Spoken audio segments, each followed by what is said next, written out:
Okay, this is basically a fair value, or yeah, a present value problem. And it's just asking you to make sure you understand which which lease rates you use, and some restrictions. So let's see, we have a capital lease, annual lease payment. So this is the number of lease payments. Okay, 10, 20, or 5. The lessee is aware of the lessor's implicit rate, so everybody knows everything. So for the first one, we're looking at the lease payments for the lessor. Okay, with the lessor, that's the owner, that's the guy that's doing the deal.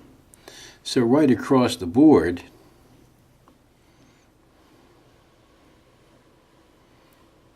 we're going to use those rates. So for situation 1, we have the present value of an annuity due, because it's at the beginning of the year, okay? So we have, go look for the present value of the annuity due. I equals 12, N equals 10, and you come up with a factor of 6.32825.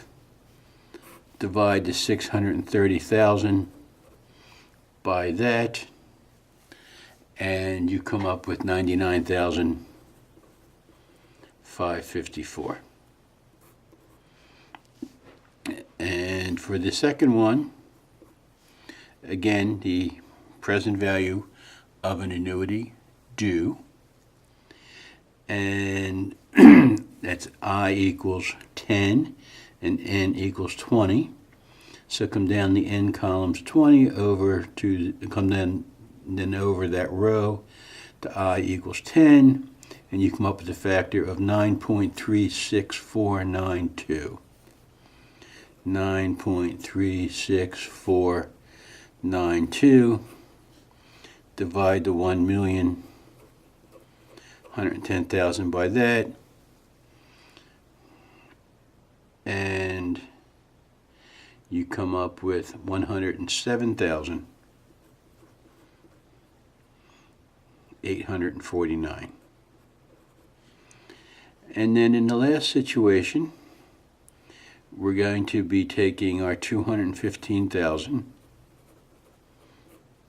and we're going to be dividing that by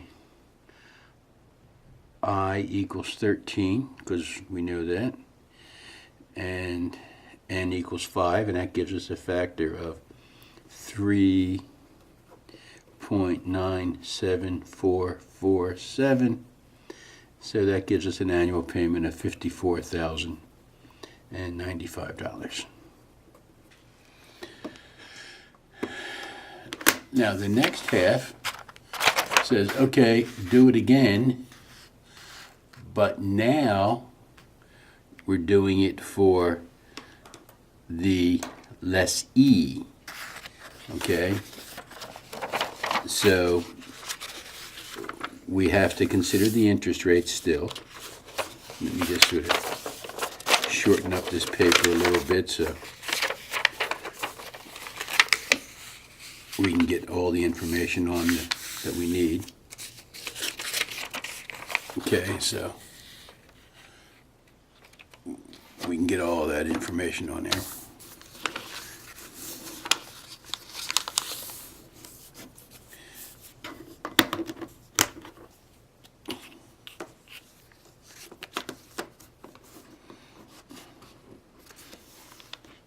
Okay, so now we're looking at the lessee. So how much are they going to record the asset for? So for this one, for the lessee, what interest rate are they going to use? They know both.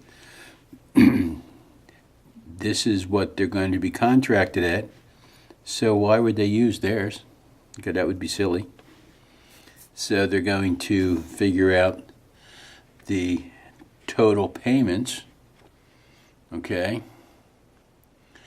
So fair value of the leased asset for them is going to be 99,554.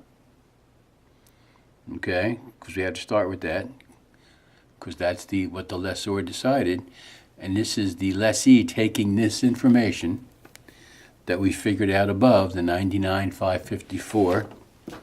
Remember all these pieces we worked out up here? So this is the lessor's valuation. Now we're going to do the lessee's valuation. So that's what we're doing here. So let's work on that piece. So we're going to take 99,554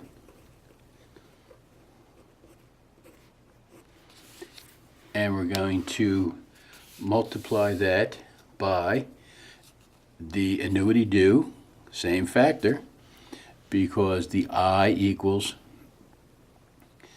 10 and the N, I equals 12 and N equals 10. It's the same exact factor. So that comes out to 630,000. Should be no surprise to anyone.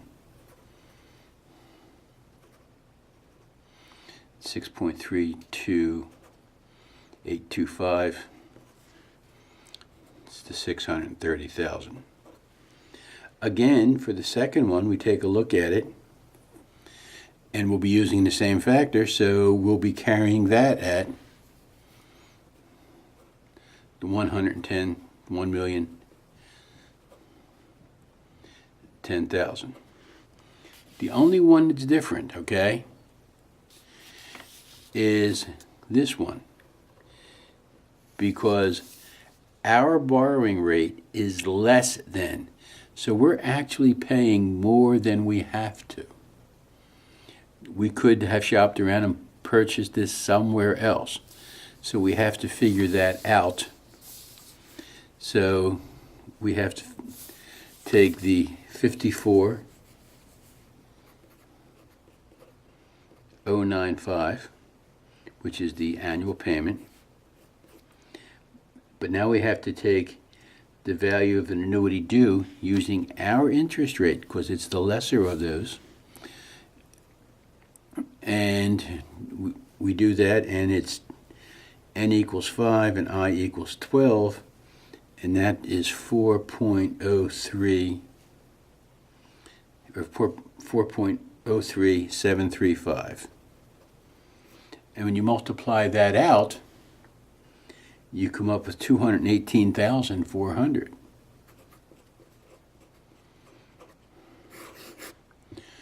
But this is a question, do you know the rule? And the rule says you can never capitalize anything for more than its fair value.